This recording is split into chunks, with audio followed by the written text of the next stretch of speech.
ఆధ్యాత్మికత అంటే ఏంటంటే ఆత్మానమధికృత్య అధ్యాత్మ అంటే మన ఆత్మని మనం తెలుసుకోవటం, మన మనస్సుని మన ఆధీనంలో ఉంచుకోవటమే ఆధ్యాత్మికత. దానికి ప్రత్యేకమైనటువంటి ఏమీ లేదు దానికి. కానీ అదే మనం మాట్లాడుకున్నంత సులభమైనటువంటి పని కూడా కాదు అది. దానికి చాలా కష్టం. దానికి సాధన శుక్లాంబరధంతో మొదలవ్వాలి. ముందు దీన్ని చేయగలిగితే మళ్ళీ అవన్నీ చేయగలం మనం. కాబట్టి మీరు అందరూ కూడా లేచిన వెంటనే ఒక్కరోజు మీరు దీన్ని ఈ విధంగా చేసి చూడండి, మీకు అన్నీ కూడా తొలగిపోతాయి అన్నమాట.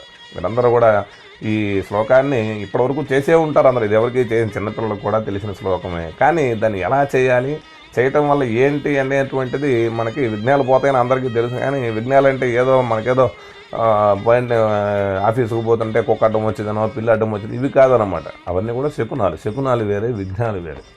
ఇది విఘ్నం మన నుంచి మనకు కలుగుతుంది. కాబట్టి మీరు అందరూ కూడా దీన్ని నిత్యం ఒకసారి దీన్ని శ్రద్ధగా మనసుతోటి మీరు అందరూ కూడా విని ఒకరోజు దీన్ని ఆచరించి చూడండి. మీ అందరికీ కూడా దీని మీద ఉండేటువంటి ఫలితం కనిపిస్తుంది. మీరందరూ కూడా ఒకసారి విష్ణుమూర్తికే మీరందరూ కూడా అనుభవాన్ని పొంది విష్ణుమూర్తికి ఒక థ్యాంక్స్ చెప్పండి అందరూ కూడా. ఆయనే మీకు అనుగ్రహిస్తాడనమాట. ఆ తర్వాత మనం ఇప్పుడు దీంతోనే మనకు బాగా పెద్దదిగా పెడుతుంది. ఆ తర్వాత పర్లేదు. ఇంత మీకు అర్థమైంది కదా. శుక్లాంబరధరం శ్లోకంలో ఉన్నటువంటి విఘ్నాలు 8, ఆ విఘ్నాలు 8 గురించి చెప్పారు. దాంతోపాటు 4-5 ఉపమానాలతో చెప్పారు. వీటిని మీకు అన్నీ అందించే ప్రయత్నం చేస్తాం.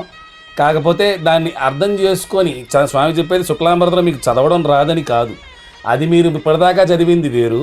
ఇప్పుడు ఏం చెప్పారో దాన్ని విని అర్థం చేసుకొని దాంతో చదివితే పరిపూర్ణత్వం సిద్ధిస్తుందన్నది స్వామివారి ఉద్దేశం. కాబట్టి మనందరం దాన్ని రేపటి నుంచి ఆచరించే ప్రయత్నం చేద్దాం.